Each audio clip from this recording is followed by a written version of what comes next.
Sempat dicela dan dikritik habis-habisan, bahkan nyaris dijual MU, Harry Maguire justru jadi pemain terbaik di skuad saat ini. Sikap dan mentalitasnya sebagai mantan kapten United teruji oleh waktu. Meski gagal masuk timnas Inggris dan jadi cadangan di MU, Maguire membuktikan kapasitasnya sekali lagi. Tak lupa, Maguire menegaskan Erik ten Hag masih memiliki kepercayaan dari ruang ganti MU.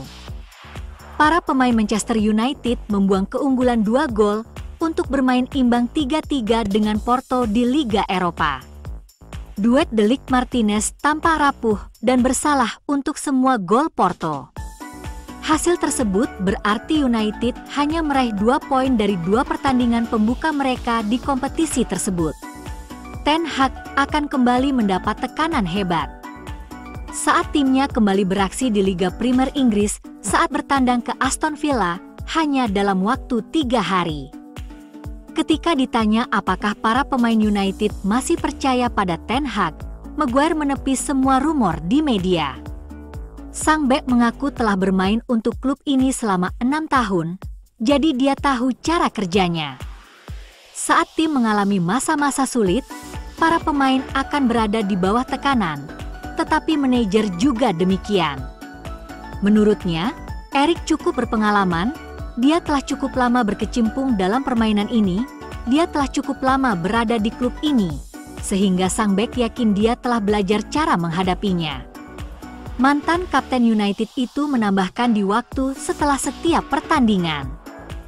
Tim menganalisis dan berbicara di antara mereka sendiri. Manajer, beberapa anggota staf, dan para pemain juga berbicara. Itu menunjukkan apa yang dapat skuad lakukan dengan lebih baik. Kehilangan keunggulan 2 gol disebut Maguire masalah mental. Itu sesuatu yang harus mereka atasi.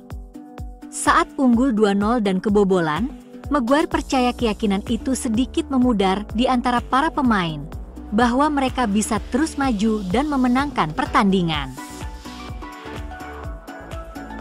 Manchester United tentu ingin kembali ke jalur kemenangan saat mereka bertandang ke Portugal untuk menghadapi FC Porto dalam pertandingan kedua babak penyisihan grup Liga Eropa. Marcus Rashford merupakan sumber ancaman utama United, terutama selama 45 menit pertama. Pemain internasional Inggris itu membawa timnya unggul hanya dalam 7 menit saat ia dengan gemilang menghindari 2 atau 3 pemain Porto sebelum mengalahkan Diogo Costa di tiang dekat. Itu adalah permainan yang luar biasa dari pemain sayap United tersebut. Beberapa menit kemudian, Rashford melakukannya lagi. Kali ini memberi assist kepada Højlund untuk gol kedua United dalam pertandingan tersebut. Selain kontribusi golnya, lulusan Akademi Carrington itu terus-menerus merepotkan para bek Porto yang kesulitan menahannya. Bukti betapa mematikannya Rashford dapat dilihat dari fakta bahwa hampir semua serangan United mengarah ke sisi lapangannya. Ia ditarik karena keluhan otot dan diganti Garnacho.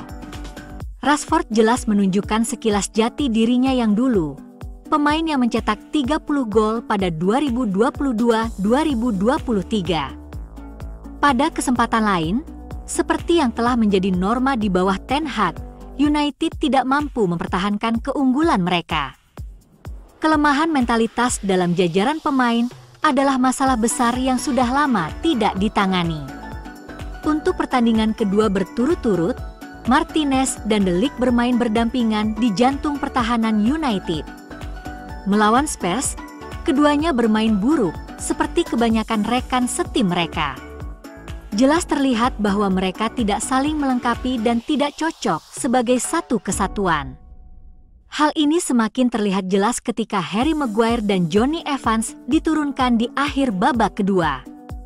Ini adalah sesuatu yang harus segera diselesaikan oleh Ten Hag dan staf pelatihnya.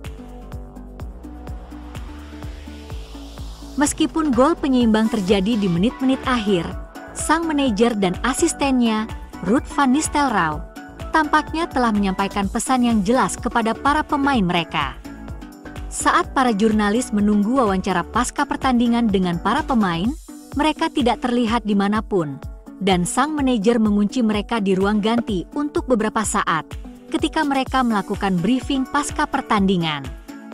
Menurut beberapa sumber nasional daring dan melalui media sosial, situasi tersebut, kabarnya, membuat para pemain Porto yang ngefans dengan sejumlah punggawa MU menunggu di luar ruang ganti tandang untuk bertukar kaos dengan lawan mereka. Setelah beberapa saat berlalu, para pemain United muncul untuk tugas media pasca pertandingan. Apa yang dikatakan di ruang ganti kemungkinan tidak akan diungkapkan, tetapi kemungkinan besar ada kata-kata kasar mengingat situasi yang dihadapi tim. Ten Hag dan Van Nistelrooy berharap bahwa dampaknya akan terlihat saat United kembali beraksi di Liga Primer melawan Aston Villa pada Minggu sore.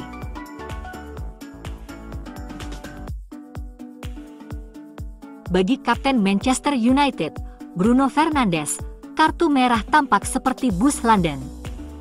Pemain asal Portugal itu tampil 241 kali untuk setan merah tanpa menerima satu pun kartu merah. Tetapi kemudian 2 kartu merah datang sekaligus. Fernandes pertama kali diberi kartu merah langsung dalam kekalahan 3-0 hari Minggu dari Tottenham karena pelanggaran serius setelah ia melanggar James Maddison. 4 hari kemudian, kartu merah keduanya datang saat hasil imbang 3-3 Kamis malam dengan Portugal. Manchester United adalah klub yang sedang mengalami krisis di Liga Primer, dengan masa depan Erik ten Hag menjadi sorotan karena klub tersebut berada di posisi ke-13 dalam klasemen Liga Primer. Dengan 3 kekalahan dari 6 pertandingan pembuka mereka. Menjelang perjalanan yang sulit ke Villa Park untuk menghadapi tuan rumah yang mengalahkan Bayern Munich minggu ini, pelatih asal Belanda itu akan membutuhkan para jagoannya untuk bangkit dan diperhitungkan. Kartu merah langsung Fernandes saat melawan Spurs memicu larangan 3 pertandingan Liga Primer secara otomatis. Namun, klub tersebut dengan cepat mengajukan banding dan berhasil membatalkan kartu merahnya untuk Spurs, yang berarti larangan 3 pertandingannya dibatalkan. Keputusan itu diambil pada hari Selasa, tetapi 2 hari kemudian, Fernandes menerima kartu merah keduanya secara berturut-turut, kali ini ketika ia menerima kartu kuning kedua karena menendang bola terlalu tinggi. Dengan 9 menit tersisa saat timnya tertinggal 3-2 dalam pertandingan Liga Eropa di Porto, Fernandes kini menghadapi hukuman larangan bertanding baru. Kartu merah yang didapat sebagai akibat dari 2 kartu kuning di kompetisi Eropa, berarti pemain tersebut akan menjalani larangan bermain 1 pertandingan di pertandingan berikutnya di kompetisi UEFA yang sama. Beruntung bagi Ten Hag, itu berarti kaptennya akan tersedia untuk menghadapi Aston Villa pada hari Minggu, dengan hukuman larangan bertanding berlaku untuk perjalanan setan merah ke Fenerbahce pada tanggal 24 Oktober saat tim tersebut mengincar kemenangan pertama mereka di Liga Eropa musim ini.